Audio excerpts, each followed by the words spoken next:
God is good and He's worthy to be praised. Amen. I give honor to our bishop, amen, to our state supervisor, amen, to each of you God's people, to my husband, amen, to my pastor in his absence, James Barcel. Please pray for Mother Barcel. She has been admitted to the hospital, so we are asking the saints to please pray for her. Amen. Amen. I'm going to go straight to the word. Amen. The theme of this 14th annual Ministers and Workers Conference is unconventional leaders leading unconventional armies to victory with unconventional strategies.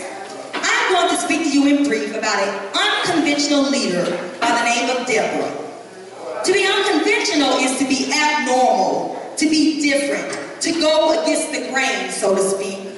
To help you better understand the meaning of unconventional, I'm going to give you a few synonyms of the word, and they are bizarre, eccentric, unique, unorthodox, unusual, crazy, irregular, off the wall, out of the ordinary, uncommon.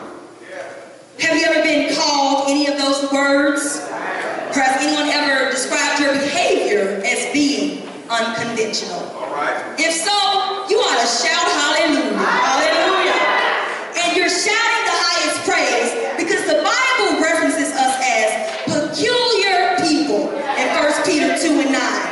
As for me, peculiar is just another synonym for unconventional. I'm talking about unconventional leaders leading unconventional armies to victory with unconventional strategies. Deborah was the 5th judge of Israel, a prophetess and the only female judge of the 12 judges who judged Israel. She was a woman of great influence and of notable character. Deborah lived somewhere about 1150 BC, about a century or so after the Hebrews entered Canaan. She held court under a palm tree of Deborah in the hill country of Ephraim. There is little given on the life of Deborah, but enough is given to substantiate that she was unconventional. She ruled in a time when most women were restricted to roles of little or no authority. A time when women were considered inferior to men. A time when women were largely confined to their homes.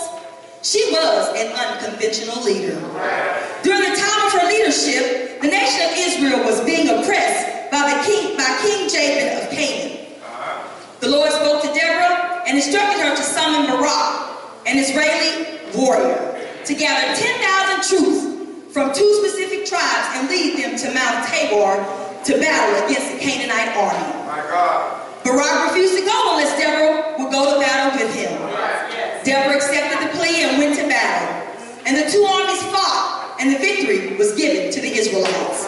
An unconventional leader leading an unconventional army to victory.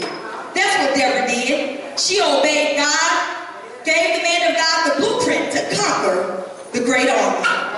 Each of us are unconventional leaders. When we give our lives to Christ, we enlist in a spiritual army. Our assignment is this spiritual army is to lead others to Christ. Positions, titles, credentials, they are of no importance when leading souls to Christ. God will equip us for the task at hand. He will word our mouths, give us what to say and how to say, to prick the stony heart and make it a heart of flesh. God doesn't follow protocol. He is the beginning and the end. He is Alpha and Omega. He is the creator of all. He lets us know that His ways are not our ways and His thoughts are not our thoughts.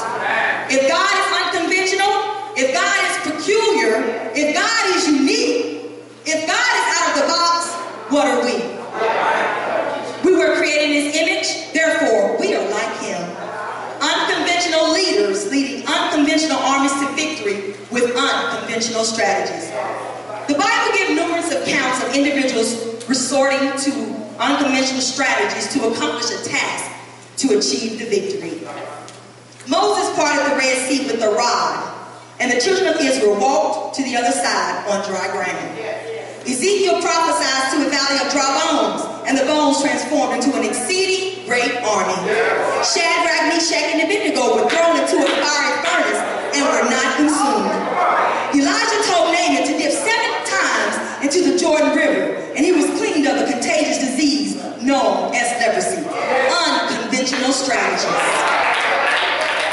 Jesus took 2 small fish and 5 small barley loaves and fed 5,000 men. He turned water into wine. He spoke to a roaring sea and simply said, "Peace, be still," and the sea complied. He took dirt and saliva and made a mud cake and put it on a blind man's eye and told him to wash in the pool of Siloam. And the man went home singing. He touched the briar on which a coffin was placed, and with power and authority, he spoke only 2 words: "Get up!" And the widow's child was restored to life. Unconventional strategies. These unconventional leaders obeyed God. They yielded to the spirit that was controlling their destiny. In spite of how it may have looked, in spite of how it may have sounded to them, and especially to others, they realized that the victory did not lie in what they thought or what they perceived, but it was totally in their reliance on God. People of God, we are unique. We are different. We are unconditional. God bless you.